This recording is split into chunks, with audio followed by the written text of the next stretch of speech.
रोक सकता है रूस यूक्रेन की जंग। दुनिया पर मंडरा रहे सबसे बड़े संकट से निपटने के लिए मोदी की तरफ देख रही दुनिया। क्या भारत इस युद्ध में बनेगा विश्व गुरु? दोस्तों, पिछले 9 महीने से यूक्रेन रूस का युद्ध बिना किसी नतीजे के आगे बढ़ता ही जा रहा है। हर दिन ये युद्ध खतरनाक होता जा रहा है, जिसे देखकर पूरी दुनिया की टेंशन बढ़ती जा रही है। दोनों देशों की तरफ से किए जा रहे हमले चारों तरफ तबाही ही तबाही मचा रहे हैं।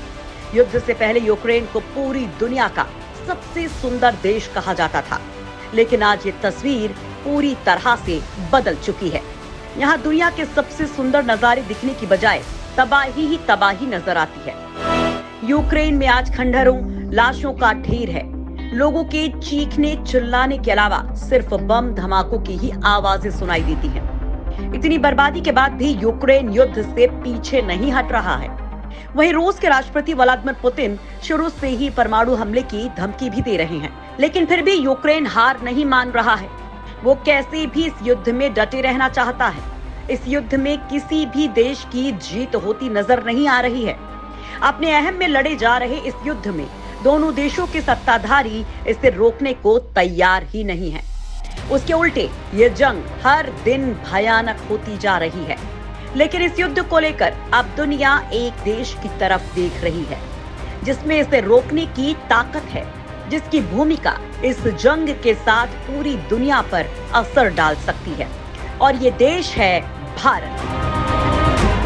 जी हाँ दोस्तों, यूक्रेन रूस युद्ध में भारत शुरू से ही तटस्थ नीति अपना रहा है, लेकिन उसकी भूमिका बहुत बड़ी है और पूरी दुनिया उसकी तरफ काफी उम्मीदों भरी निगाहों से देख रही है। और ये माना जा रहा है कि भारत ही वो देश है जो इस बढ़ते विनाश को रोक सकता है। क्यों पूरी दुनिया को है भारत से उम्मीद? ऐसी क्या है वजह कि भारत ही इस युद्ध को रोक सकता है? और क्या भारत इस युद्ध को रोकने के लिए आगे आएगा? आखिर क्या है भारत की भूमिका का कारण? तो दोस्तों, ये सवाल ऐसे हैं जो इस युद्ध में भारत को लेकर खड़े हो गए हैं। तो चलिए जानते हैं कि क्या सच में भारत इस विनाश को रोक सकता है? क्या वो रूस को मना पाएगा? और क्या भारत यूक्रेन की बर्बादी को रोक पाएगा? तो दोस्तों, इन बातों को जानने के लिए आप ये वीडियो अंत तक जरूर देखिएगा। दोस्तों, जब से रूस यूक्रेन युद्ध शुरू हुआ तब से दुनिया दो खेमों में बट गई है। कुछ देश रूस की तरफ हैं, तो कुछ देश यूक्रेन की तरफ। लेकिन इन सब के बीच भारत तटस्थ नीति का पालन कर रहा है, लेकिन फिर भी उसकी ये भूमिका काफी बड़ी मानी जा रही है और पूरी दुनिया उसकी तरफ देख रही है। करीब 9 महीने से जारी इस युद्ध के दौरान भारत ने कई बार गंभीर परिस्थितियों में महत्वपूर्ण भूमिका निभाई है और वो पूरी दुनिया की उम्मीद बन गया है। दोस्तों, शुरुआत के दौरान लाखों पाउंड के सख्त जरूरत वाली यूक्रेनी अनाज को मुक्त कराने के लिए संयुक्त राष्ट्र और तुर्की के बीच जुलाई में एक अहम डील हुई थी। इस दौरान भारत पर्दे के पीछे से रूस के साथ खड़ा था, जो इन जहाजों का रास्ता रोक रहा था। 2 महीने बाद जब रूसी सेना यूक्रेन के ज़पोरिज़िया न्यूक्लियर प्लांट पर गोली बरसा रही थी, तो पूरी दुनिया एक भयानक परमाणु संकट को लेकर चिंता में डूबी हुई थी। तब भी भारत एक बार फिर आगे आता है, लेकिन इस बार वो रूस के साथ नहीं बल्कि उसके सामने खड़ा था और मॉस्को को पीछे हटने के लिए कह रहा था। दोस्तों, भारत के रंग पूरी दुनिया को चौंका रहे थे। कोई ये समझ नहीं पा रहा था कि आखिर भारत के दिमाग में क्या चल रहा है, लेकिन साथ ही ये भी सभी को समझ में आ रहा था कि इस युद्ध में भारत को हल्के में लेना सही नहीं होगा और वो ये उम्मीद कर रहे हैं कि इस युद्ध को लेकर वो कोई ठोस कदम उठाए।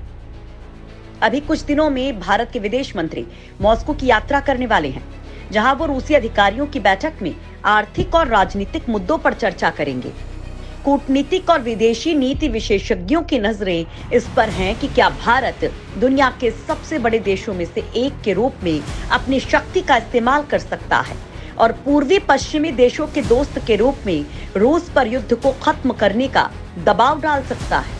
वहीं एक रिपोर्ट के मुताबिक भारत सरकार के अधिकारी इस बात पर चर्चा कर रहे हैं कि सही समय आने पर भारत शांति स्थापित करने के प्रयासों में क्या भूमिका निभा सकता है। दोस्तों, रूस और यूक्रेन एक दूसरे के साथ समझौते से बहुत दूर हैं। यूक्रेन को ऐसा लगता है कि युद्ध के मैदान में उसे बढ़त हासिल है और इसलिए बातचीत करने का उसका कोई इरादा नहीं है। वहीं रूस भी पीछे हटने के लिए तैयार नहीं है।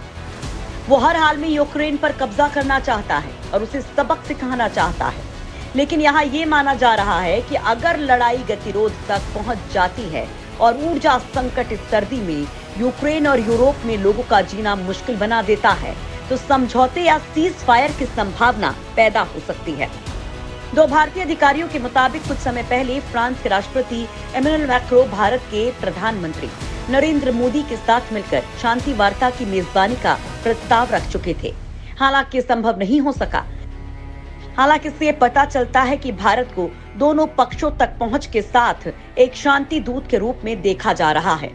Washington research institute the heritage foundation में एशियन स्टडीज सेंटर के डायरेक्टर जेफ एम स्मिथ का कहना है कि अगर रूस और यूक्रेन ने मध्यस्थता के लिए एक तटस्थ तीसरे पक्ष में रुचि दिखाई, तो भारत एक मजबूत उम्मीदवार साबित हो सकता है, क्योंकि दोनों ही पक्षों में इसकी विश्वसनीयता है। दशकों से भारत पश्चिमी देशों और रूस के साथ अपने संबंधों को संतुलित करके चल रहा है। दोस्तों, आज भारत की भूमिका पूरी तरह से बदल चुकी है। वो दुनिया के ताकतवर देशों के साथ मुकाबला करने की ताकत रखता है। भारत जनसंख्या के मामले में विश्व का दूसरा सबसे बड़ा देश है और अब दुनिया की 5वीं सबसे बड़ी अर्थव्यवस्था।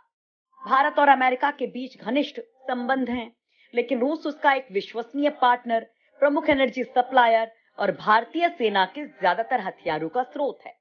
पीएम मोदी और व्लादिमीर पुतिन के निजी संबंध भी किसी से छिपे नहीं हैं। मोदी उन नेताओं में से हैं जो कभी भी पुतिन से सीधे बात कर सकते हैं और इसलिए मैक्रों ने उनके साथ मिलकर वार्ता की मेजबानी करने का प्रस्ताव दिया।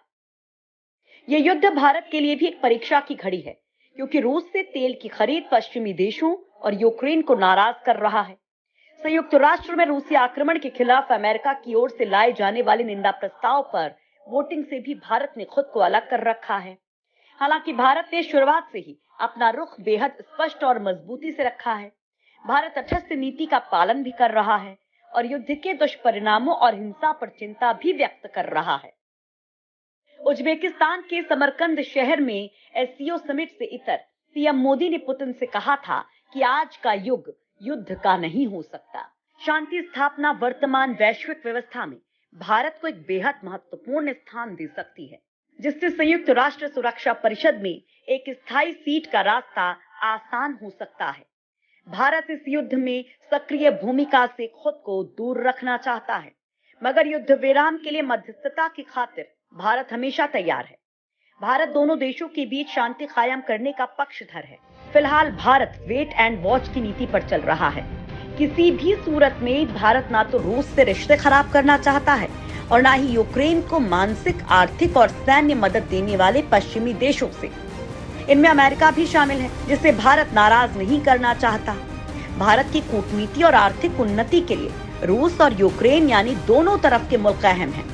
लिहाजा भारत ने पहले दिन से ये विकल्प खुला रखा है कि अगर युद्ध विराम के लिए बिचौलिए की भूमिका अदा करनी हो तो वो आगे आएगा। निकट भविष्य में अगर ऐसा होता है तो शांति दूत के तौर पर भारत विश्व मानचित्र पे शिखर पर होगा। प्रधानमंत्री नरेंद्र मोदी का रूस दौरे के दौरान इतना कहना कि ये समय युद्ध लड़ने का नहीं है, इसी ओर बड़ा संकेत है।